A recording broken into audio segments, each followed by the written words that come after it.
राष्ट्रवादी काँग्रेसतर्फे अजित पवार गटाचे राष्ट्रवादी त्यांनी 65 वर्ष हा महाराष्ट्र निर्माण झाल्यानंतर झाल्याबद्दल त्यांनी महाराष्ट्र निर्मितीचा गौरवशाली महाराष्ट्र महोत्सव 2025 आज इथे आपण साजरा करत आहोत। त्यांनी उचललेल्या पावलाबद्दल राष्ट्रवादी काँग्रेसचे सर्व नेते अजित पवार व अन्य यांचं मी अभिनंदन आणि धन्यवाद देईन। भविष्यातील महाराष्ट्राच्या वाटचालीमध्ये स्तुत्य उपक्रम सर्व पक्षांतर्फे एकत्र राबवला जावा यासाठी केलेली सुरुवात आहे आणि तो पुढे असंच चालू ठेवावा त्यासाठी माझ्या शुभेच्छा। या कार्यक्रमाला त्यांनी माजी मुख्यमंत्र्यांना आमंत्रित केलंय सर्व पक्षाच्या। हा मनाचा मोठेपणा आहे त्यांनी दाखवला त्याबद्दलही धन्यवाद। माझ्या अगोदर ज्यांनी विचार इथे ठेवले ते माजी मुख्यमंत्री अशोक चव्हाणजी, माननीय उपमुख्यमंत्री अजित पवारजी, माननीय छगनजी भुजबळ साहेब, माननीय सुनील तटकरेजी, माननीय प्रफुल्ल पटेलजी, माननीय दिलीप वळसे पाटील, माननीय प्रताप सरनाईक, माननीय बाळासाहेब पाटील, माननीय नरेरी जिरवाळ, त्याचप्रमाणे कुमारी आदिती तटकरे,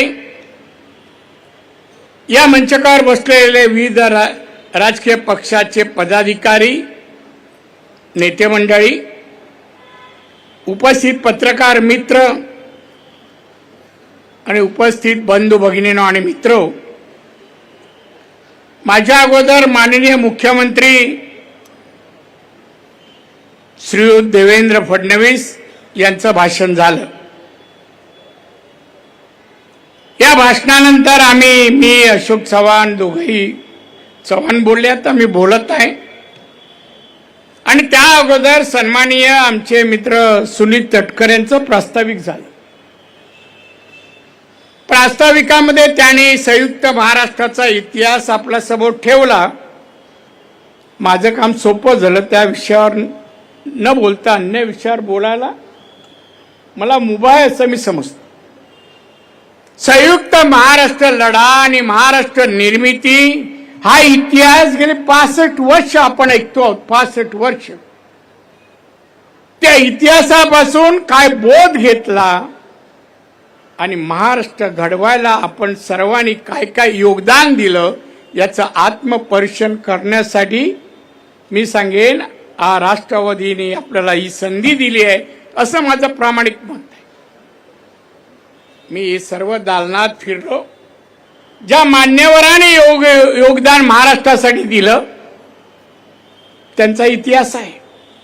आपण सर्व नतमस्तक आहोत त्यांच्या समोर, पण त्यांच्या कार्यापैकी आपली नैतिक जबाबदारी काय पुढे आहे ती आपण स्वीकारली आहे का? आणि महाराष्ट्रासाठी, महाराष्ट्राच्या जनतेसाठी हा वैभवशाली महाराष्ट्र घडावा, लोककल्याणकारी महाराष्ट्र शिवबांचा घडावा म्हणून आपली कृतीमध्ये काय आहे याचं आत्मपरीक्षण व्हायला पाहिजे। एक चांगल्या उपक्रमालाही आपण एकत्र येत नाही, काय आपली मानसिकता आहे? हा राज्याचा कार्यक्रम आहे, नकळत देशाचाही आहे। एकजूट महाराष्ट्रासाठी, नकळत या देशाच्या संरक्षणासाठी आणि देशाच्या जनतेसाठी पण आहे। हे समजून घेणं आवश्यक आहे असं मला बांधवांना वाटतं। नुसते कार्यक्रम करणं, भाषण करणं म्हणजे आपण काही महाराष्ट्रासाठी केलं असं होत नाही, हे व्हायला पाहिजे। या ठिकाणी राष्ट्रवादीचे नेते, महाराष्ट्राचे उपमुख्यमंत्री सन्माननीय अजित पवार साहेब आहेत। साहेब, तुमची नैतिक जबाबदारी या महाराष्ट्राला देवेंद्र आणि तुम्ही आणि एकनाथ शिंदे घेऊन जाण्याची जबाबदारी आहे। काही आकडेवारी मुद्दाम मी बोलणार, बाकीचा इतिहास सगळ्यांनी सांगितला, नाही सांगितलं ती ते परत जाऊन पाहता येईल, वाचता येईल. हा महाराष्ट्र संयुक्त महाराष्ट्र बनला 1960 साली. या मुंबईमध्ये मराठी माणूस 52% होता, 52%. माननीय अजित पवार साहेब आज फक्त 22% आहे, 22%. ही मराठी माणसाची अधोगती. आपण एवढे मुख्यमंत्री झालो, मग मराठी माणसं गेली कुठे याचा शोध आपण घ्यावा. आणि यासाठी कुठे कमी आपण पडलो, मी त्याच्यात आहे, कुठे कमी पडलो हे आपण पाहिलं पाहिजे, कुठे गेला. मला हेही सांगायचंय, हा महाराष्ट्र प्रगतशील महाराष्ट्र आम्हाला घडवायचंय, आता घडवतोय असं आपण वारंवार म्हणतो. आज आपल्या देशात दरडोई उत्पन्नामध्ये गोवा, सिक्कीम, तामिळनाडू, गुजरात, कर्नाटक पुढे आहे दरडोई उत्पन्नात. आपल्या लोकांचं उत्पन्न वाढावं. छत्रपती शिवाजी महाराजांच्या काळात हा लोक कल्याणकारी महाराष्ट्र घडवायचा पण निर्धार महाराजांनी केला. एवढ्या वर्षानंतर 333 वर्षानंतर आपण घडवला का, आपल्या हातून का नाही झाला याचं आत्मपरीक्षण पण व्हायला पाहिजे. सत्तेवर बसलं, सत्ता केली, पद भूषवलं, अभिनंदन लोक करतील, पण पुढचा इतिहास आपल्या नावाने लिहिला जाणार. त्यात काय उल्लेख आपला होईल याचाही विचार करायला. आज आमच्या देशाचे पंतप्रधान वारंवार म्हणतात भारत जागतिक अर्थव्यवस्थेमध्ये 3ऱ्या क्रमांकावर लवकरच येतील. आज आपण 5व्या क्रमांकावर आहोत. 5व्या येतील म्हणतात आणि येणार आपण, पण त्यामध्ये माझा महाराष्ट्र कुठे हे आपण पाहिला पाहिजे. बांधवांनो, आज महाराष्ट्राची एक आकडेवारी सांगतो की 1960 साली पर कॅपिटल इन्कम महाराष्ट्राचा 576 होता, हायेस्ट होता. आज 2.5 लाख आहे, तरी आपल्या पुढे आहे. तेव्हा डॉलरचा भाव 40 रुपया 4 रुपये होता, आज 85 रुपये आहे. या अर्थव्यवस्थेत महाराष्ट्र टिकेल, मराठी माणूस टिकेल. उद्योग धंद्यात मराठी माणूस कुठे? मी होतो उद्योग मंत्री केंद्राचा, नोकरीमध्ये, उद्योगामध्ये, या सगळ्याच एकदा बसून थोडी चर्चा व्हायला पाहिजे. पहिली व्हायची सर्वपक्षीय नेत्यांची बैठक व्हायची, राज्याचा विचार, जनतेचा विचार. आता नाही. आज किती जणांना आमंत्रण दिलं आमच्या अजित पवार साहेबांनी, तटकरे साहेबांनी, किती आले. नुसतं महाराष्ट्र माझा, छत्रपती शिवाजी महाराज आपले. तुम्ही कुठे? तुमचं योगदान काय? काहीतरी सांगा बघू, आम्हाला ऐकू दे. योगदान सांगायला काम, कार्य, कर्तृत्व दाखवावं लागतं, करावं लागतं. लोकांनी म्हणायला बाई कर्तृत्ववान माणूस आहे. आणि म्हणून बांधवान माननीय अजित पवारांना मी सांगितलं, साहेब या महाराष्ट्राला घेऊन तुमच्या धमक आहे, घ्या सगळ्यांना बरोबर. आधी मराठी माणूस महाराष्ट्रात कुठे आणि मागे का, कधीतरी करा आत्मपरीक्षण करा आणि पुढे नेण्यासाठी दिशा ठरवा. एकत्रचे हाक द्या, नाही आले सोडून द्या, पण हाक द्या. जशी आज दिली ना, हे पहिलं तुमचं पाऊल आहे, पुढचं पडू दे. कोण नाही, आम्ही तरी बरोबर आहोत ना. आणि म्हणून शब्द भाषणाच्या पलीकडे कर्तृत्व येतं. मी काय करावं या महाराष्ट्रासाठी. महाराष्ट्र दरडोई उत्पन्न, GDP मध्ये अन्य राज्यापेक्षा पुढे असला पाहिजे. गुंतवणूक दर उत्पन्नात दिसावी, गुंतवणूक जीडीपी मधून दिसावी. आकडे नुसतं लाखात करोडोमध्ये सांगून उपयोग नाही, दिसली पाहिजे. गरिबी नष्ट करा, 12% असो, 9% असो, 10%. बेकारी संपवा, कुपोषित बालकांची संख्या 0 करा. हे आकडे दुःख देणारे आहेत. संपवा ना. महाराष्ट्राला कठीण नाहीये, पण ही आकडेवारी घेतलं डोळ्यासमोर येतानाच मी हे करून दाखवेन. जसं माझ्या जिल्ह्यात 111 कुपोषित बालक आहे, मी पण केला. लवकरात लवकर मी 0 करणार. 0 करा महाराष्ट्राचं कुपोषित बालक नाही.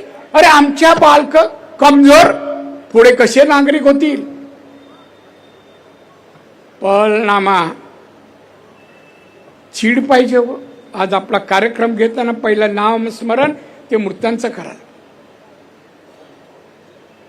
27 लोकांना जवळ बोलून बोलून तू हिंदू आहे गोळ्या घातल्या. महाराष्ट्र या देशात भारतात असताना कोणाचं धाडस सोडता कामा नये, असं कर्तृत्व महाराष्ट्राने निर्माण करावं असं मला वाटतं. चला पुढे वा. नुसतं दालनामध्ये आपण इतिहास पाहिला, अभ्यासक्रमामध्ये इतिहास वाचतो, मार्क मिळवतो. पुढे काय 1, 2 नाही, 65 वर्षी महाराष्ट्र झाली. भारताला स्वतंत्र म्हणून 75 वर्ष झाली. अच्छा विचार व्हा. मी आजच्या प्रसंगी मी आपला वेळ घेणार नाही. अनेक लोकांची भाषणं आहेत, पण मी धन्यवाद राष्ट्रवादी काँग्रेसच्या नेत्यांना. कार्यकर्त्याचं चांगलं नियोजन आहे. लोकांनी स्वतःहून अशा प्रसंगी यायला पाहिजे. पक्ष भिक्ष नंतर हो, पहिलं माणूस मध्ये जन्माला आलात, महाराष्ट्रात आलात, संयुक्त महाराष्ट्रात आलात. तुमचं कर्तृत्व भूमीशी आहे, पक्षाशी नंतर आहे. हे कधी कळणार. ह्या कार्यक्रमाला परदेशातून काही जण यायला पाहिजे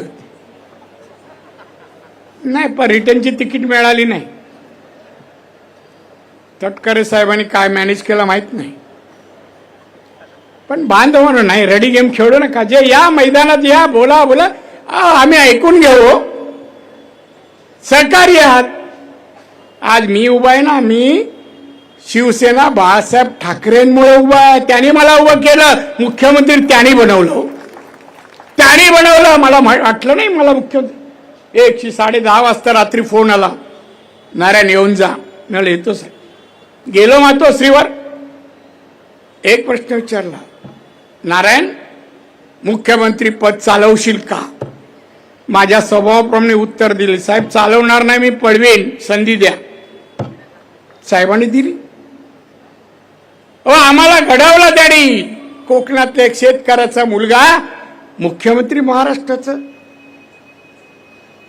अनेक लोकांना खरं वाटत नव्हतं. कसा कारभार केला त्यावर मी काय बोलणार नाही, हाय त्याचे दाखले. आपण जिथे असतो नाव करून पुढे जातो. आपली कोरी पाठी नाही, काहीतरी लिहिलेली पाठी आपली आहे, असा आपला स्वभाव. असू द्या.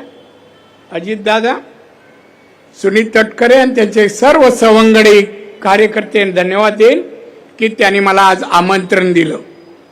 मान सन्मान आदर सगळं तुम्ही दिलात, त्याबद्दल तुमचा मी अतिशय आभारी आहे.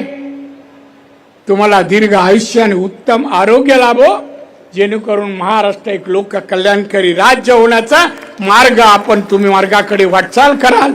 म्हणून तुम्ही मला इथे बोलवलात, संधी बोलण्याची दिली. पण या संधीतून मला वाटतं काहीतरी संदेश द्यायचा होता माझ्या मनात. काय हा महाराष्ट्र असा. आम्ही दिल्लीला चालतो, तटकरे चालतात, प्रफुल्ल पटेल चालतात. लोक हे महाराष्ट्र के MP आहे, हे महाराष्ट्र के मंत्री आहे, हा उल्लेख होतो, कारण महाराष्ट्राला विशेष किंमत आहे. या इतिहासात ज्यांची नावं गेली ना आपण घेतली, त्यांच्यामुळे आपल्याला किंमत आहे. ती किंमत वाढवा, किंमत वाढवा, आणि ती वाढवाल अशी अपेक्षा करतोय. मला बोलण्याची संधी दिली. सत्कारही माझा केला मुख्यमंत्री झालो म्हणून.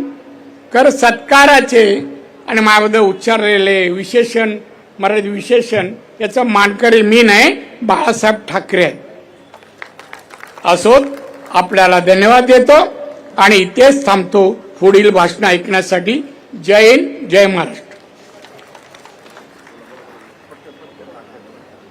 माननीय